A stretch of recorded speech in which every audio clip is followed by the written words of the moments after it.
Vamos à aula de hoje. Vamos à aula. Hoje, nós vamos estudar. Então, vamos orar. Vamos pedir a infinita misericórdia de Deus que nos abençoe, que nos fortaleça nessa grande jornada. Pai de infinito amor, Pai de infinita bondade, aqui estamos nós, humildemente a te rogar o vosso amparo, a rogar a vossa proteção.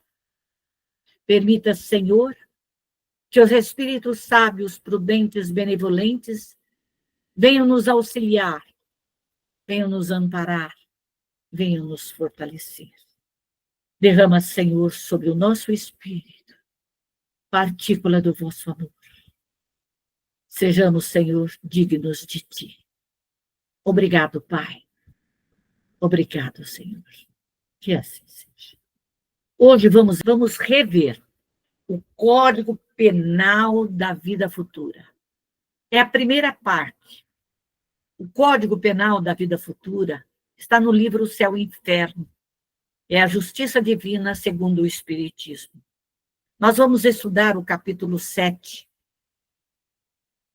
E essa é a primeira parte, porque esse capítulo das penas futuras segundo o Espiritismo, ela ali contém esse código, e esse código tem, possivelmente, acho que são 33 itens.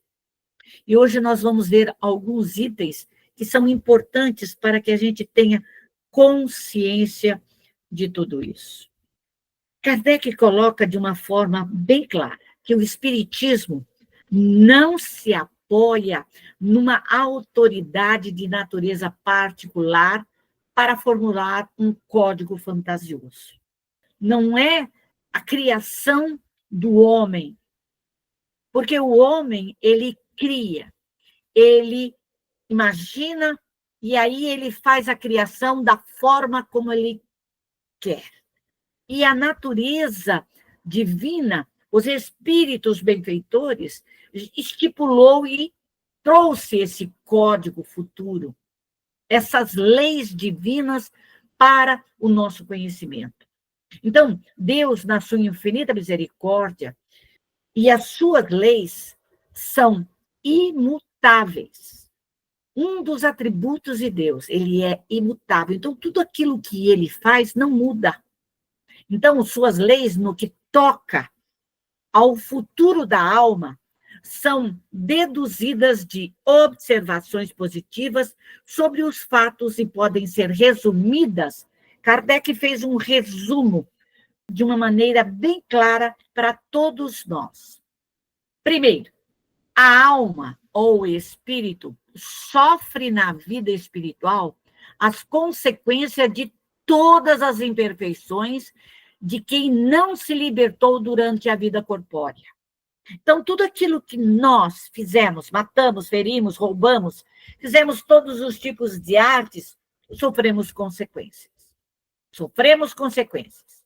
O nosso estado, feliz ou infeliz, é inerente ao grau de depuração ou das nossas imperfeições. Então, aquilo que nós estamos sofrendo, passando hoje nessa encarnação, é porque no passado nós erramos. E hoje estamos reajustando, sofrendo consequências. É a lei de causa e efeito. E essa lei é para todos. A felicidade perfeita é inerente à perfeição. Então, onde que está essa felicidade? Está na perfeição do ser? Observa o que ele coloca. Quer dizer, a purificação completa do espírito. Se ela é inerente à perfeição, quer dizer, a purificação. Então, por mais que o espírito ele se aprimore, ele se completa. Ele não tem mais que corrigir os seus erros, passar pelas provas, passar pelas aflições, passar pelas intempéries, ele não tem mais. Quanto mais esse espírito se aprimorar, ele vai sair dessa situação, desse mundo, passar pelo mundo regenerador, pelos mundos felizes, pelos mundos celestes, e espírito conseguir, de uma forma, a não precisar mais reencarnar num corpo de carne para ressarcir suas dívidas. Toda imperfeição é, ao mesmo tempo, uma causa de sofrimento e de privação de ventura. Da mesma maneira que toda qualidade adquirida é uma causa de ventura e de atenuação do sofrimento. Por isso, a necessidade de nós nos reformarmos, tirarmos as nossas imperfeições, olharmos para dentro de nós e verificarmos se as nossas imperfeições elas estão sendo o obstáculo do nosso crescimento. Se o nosso orgulho exacerbado, o nosso egoísmo, que ele está passando do limite, ele não está prejudicando o nosso dia a dia, a nossa vida familiar, o nosso cotidiano, o nosso crescimento espiritual. Não há uma só imperfeição da alma que não acarrete consequências desagradáveis, inevitáveis. E não há uma só qualidade boa que não seja uma fonte de ventura. Então, queremos sofrer? Então, vamos buscar as coisas erradas? Vamos fazer tudo que tiver de errado, porque sofreremos essas consequências. Mas se tivermos a consciência de que, se eu mudar o meu pensamento, se eu começar a mudar as ações da minha vida, das minhas palavras, daquilo que eu faço, e eu começar a melhorar, eu vou conseguir ter uma vida melhor. Mesmo no mundo de provas e expiações. Porque todos nós aqui estamos passando por todas as fontes, os erros, as dificuldades, as intempéries, mas vamos sair daqui um dia vitoriosos. Então, a soma das penas é assim o quê? Proporcional à soma das imperfeições. Se eu somar e tiver mais imperfeições que coisas boas, eu vou sofrer consequência dos meus erros. Se eu somar e eu tiver mais qualidades, as minhas imperfeições, elas serão menores, mas mesmo assim eu terei que resgatar. Como a dos gozos é proporcional à soma das boas qualidades. Então, toda alma que tiver, por exemplo, 10 imperfeições, sofrerá mais do que aquela que tiver apenas 3 ou 4. Então, tudo é dado de acordo com aquilo que nós merecemos.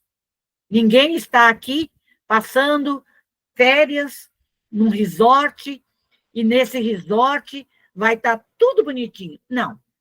Quando dessas 10 imperfeições só lhe restarem um quarto ou a metade, ela sofrerá menos. Então, a gente observa que tudo tem consequências. E quando não mais restar, ela nada sofrerá, sendo perfeitamente feliz. Então, o objetivo nosso é encontrar essa felicidade, que é a depuração de todas as nossas imperfeições. É desmaterializar, desintegrar todas as ações negativas que nós trazemos, todos os nossos erros. E isso a gente observa, e Kardec coloca dentro desse código, é como acontece na Terra. Aquele que sofre de muitas doenças, padece mais do que a que sofre apenas uma ou não tem nenhuma. Pela mesma razão, a alma que possui 10 qualidades boas goza de mais felicidade que as que possuem menos. Às vezes a gente olha dentro da nossa família, você não tem maus pensamentos, você ajuda, você ampara, e você sofre igual uma condenada. Em compensação, o outro que erra, que faz tanta besteira, está numa boa vida. Mas tudo virá na hora certa. Nós resgatamos ou nesta vida ou em vidas futuras. Tudo, nada ficará sobre o crivo da lei de causa e efeito. Tudo. A bondade virá. A maldade também virá. Então, são consequências que nós mesmos temos que mudar para não sofrer essas consequências no amanhã. Em virtude da lei do progresso, tendo cada alma a possibilidade de conquistar o bem que lhe falta e libertar-se do que possui de mal, segundo os seus esforços e a sua vontade. Então, não é aquele que fala assim, eu vou mudar. Aí ele fala e amanhã ele erra. Aí ele fala de novo, amanhã eu mudo. Se ele não se esforçar e não tiver a vontade, ele nada conseguirá. Porque é através do esforço e da sua vontade, isso vai resultar o quê? Que o futuro está aberto para cada criatura, para qualquer um de nós. Qualquer um de nós. Deus, ele não repudia nenhum dos seus filhos. É esse Pai misericordioso que, quando o seu filho está com fome, ele não dá pedra. Ele auxilia, ele ampara. Ele permite que os seus abnegados ceareiros venham auxiliar. O nosso anjo guardião, os nossos espíritos protetores, vem nos dar o caminho certo. E nessa infinita misericórdia, ele os recebe em seu seio à medida que eles atingem a perfeição, ficando assim cada um o mérito de suas obras. Então, é aquele que está semeando o amor, está semeando a bondade, está semeando a luz, o entendimento, a sabedoria, ele vai conquistar tudo isso. É aquele que está usando a sua mediunidade, auxiliando os seus familiares desencarnados, aqueles que batem a sua porta. Ele também, na hora certa, será amparado, socorrido pelos seus amigos espirituais.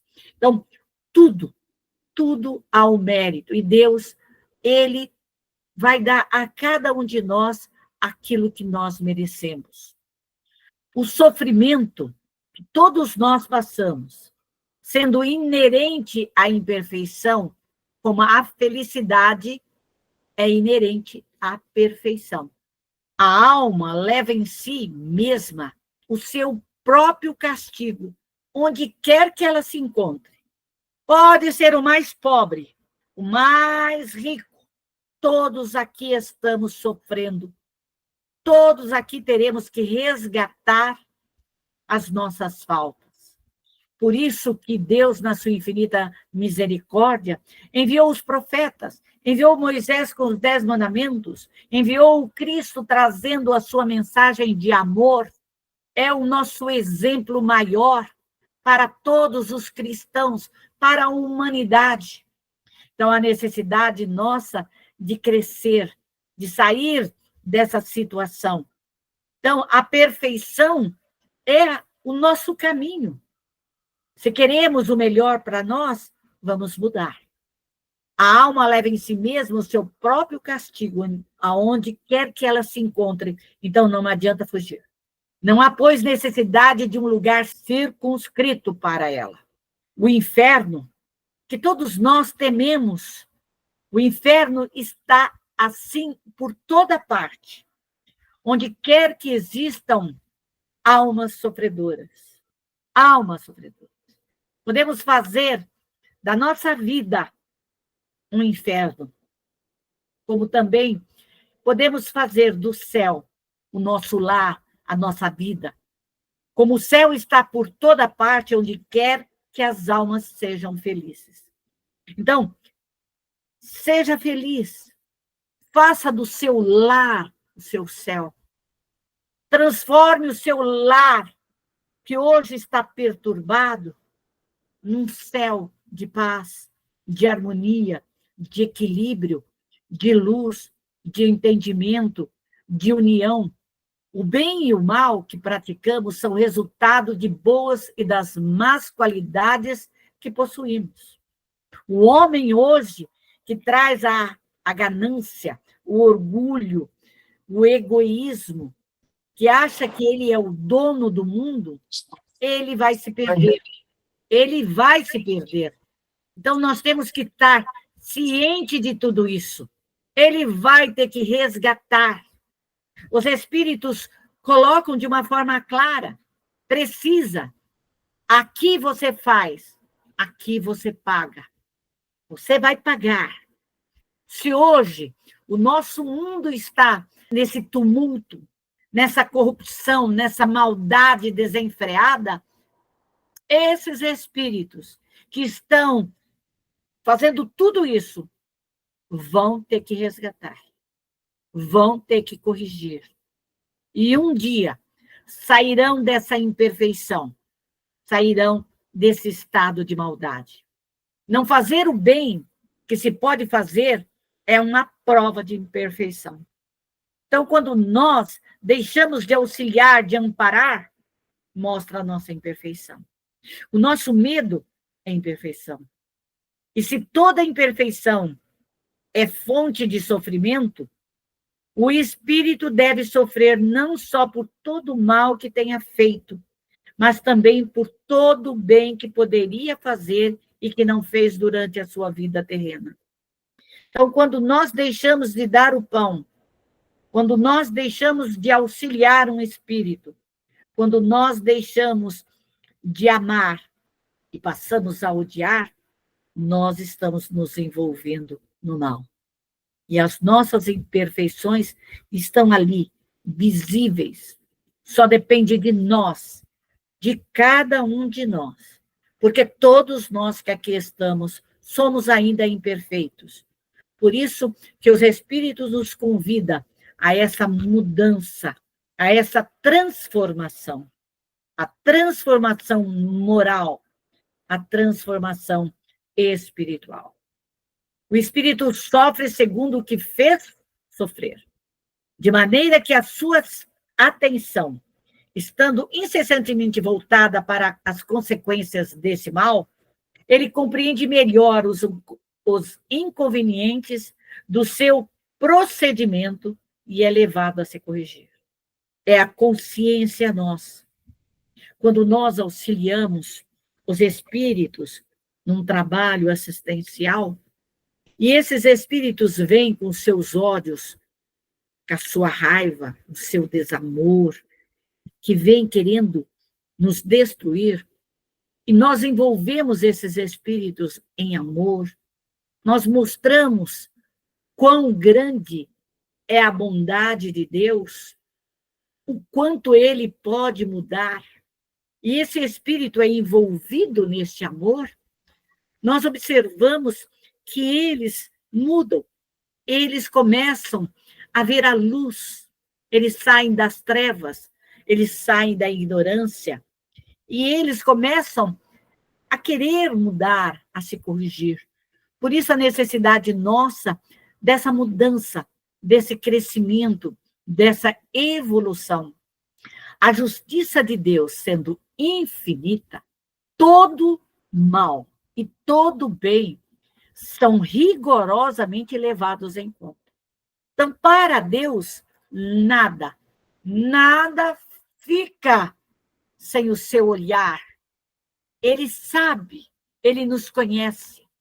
Se não há uma única ação má, um só mau pensamento que tenha consequências fatais, também não há uma única ação boa, um só bom movimento da alma. Ou seja, numa palavra, o mais ligeiro mérito que fique perdido. Por mais que tenhamos que esconder, podemos esconder de todos os encarnados, mas não podemos esconder de Deus. E isso mesmo entre os mais perversos, porque representam um começo de progresso.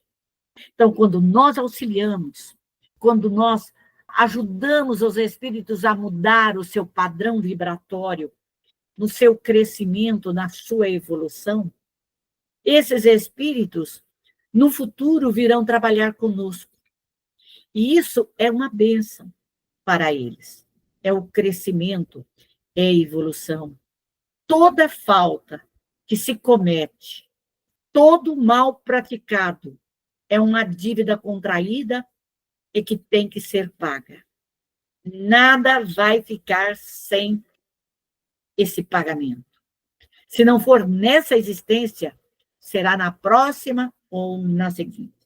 Porque todas as existências são solidárias entre si. Aquilo que se paga na existência presente não será cobrado na futura, na seguinte. Então, façamos o melhor para que o nosso débito, a gente deve tanto, começa a dever, então vamos pagar. Erramos tanto. Então, quando nós estamos na erraticidade, no mundo dos espíritos, nos preparando para reencarnar, nós sabemos dos nossos erros, das nossas faltas. Somos nós que pedimos. Nada nos é imposto. Nada que estamos passando hoje é porque nós pedimos. Pedimos o pai e a mãe, escolhemos os nossos pais. Pedimos para reencarnar, suplicamos. Escolhemos a nossa família, os irmãos. Passamos pelas provas no momento certo, na hora certa, porque escolhemos. Vamos desencarnar no momento certo e da forma que nós merecemos. Então, tudo nós temos consciência. Talvez não ainda por esse corpo de carne que nos cobre, que esse véu, mas em espírito nós temos consciência disso. O espírito sofre de acordo com as suas imperfeições, seja no mundo espiritual, seja no corporal. Porque se não realizamos aqui, não corrigimos aqui, nós vamos voltar e vamos sofrer no mundo dos espíritos. Todas as misérias, todas as dificuldades que ele enfrenta na vida corpórea são consequências de suas próprias imperfeições. As expiações das faltas cometidas nessa existência ou nas existências anteriores. Então, não lamente as provas que você está passando. Não lamente aquilo que hoje para você é dor, é angústia. Tenha força, tenha coragem, lute para que o amanhã seja melhor. Pela natureza dos sofrimentos e das dificuldades que ele enfrenta na vida corpórea, podemos julgar a natureza das faltas cometidas numa existência anterior e quais as imperfeições que as causaram. Se você sofre um mal no seu corpo físico, porque algo no passado você o fez. Você o deixou ou infringiu leis que hoje o seu corpo físico sofre consequências. Se você sofre por danos morais, por calúnias, difamações, por erros, estamos passando por aquilo que precisamos. Estamos corrigindo. Então, a necessidade do ser humano é encarar a vida não com tristeza, mas com coragem. A expiação varia segundo a natureza e a gravidade da falta. A mesma falta pode, assim, provocar expiações diferentes, segundo as circunstâncias atenuantes ou agravantes nas quais ela foi cometida.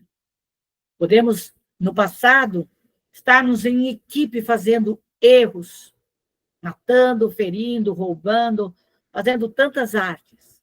Mas isso não significa que nós vamos passar pelas mesmas provas. Cada um vai sofrer e passar pela prova necessária de uma maneira diferente, atenuantes ou agravantes.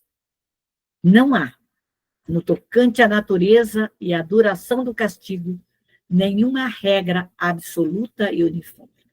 A única lei geral, essa é a lei geral, é a que toda falta recebe uma punição. Toda boa ação tem a sua recompensa segundo o seu valor. Então, vamos pensar no nosso amanhã. Nós queremos uma recompensa boa ou uma punição dolorosa? Tudo depende de cada um de nós. Vamos crescer, vamos sair dessa situação. Enquanto aqui estamos, vamos tomar ciência das nossas faltas que estamos cometendo nesta encarnação. Vamos lutar para que o amanhã seja diferente para cada um de nós. A cada um segundo suas obras, no céu como na terra. Tal é a lei da justiça divina. Essa lei é para todos. Para todos. Não é somente para alguns, mas sim para todos os seres humanos, para todos os filhos de Deus. Deus, na sua infinita misericórdia, nos dá essa oportunidade de crescimento, essa oportunidade de evolução. Saímos do átomo e chegaremos a anjos e arcanjos. Tudo depende de nós. A evolução é nossa. É nossa. Só nós. Que Deus possa nos iluminar, nos fortalecer, nos trazer a luz do entendimento, nos dar sabedoria para que possamos colocar em prática todos os seus ensinamentos.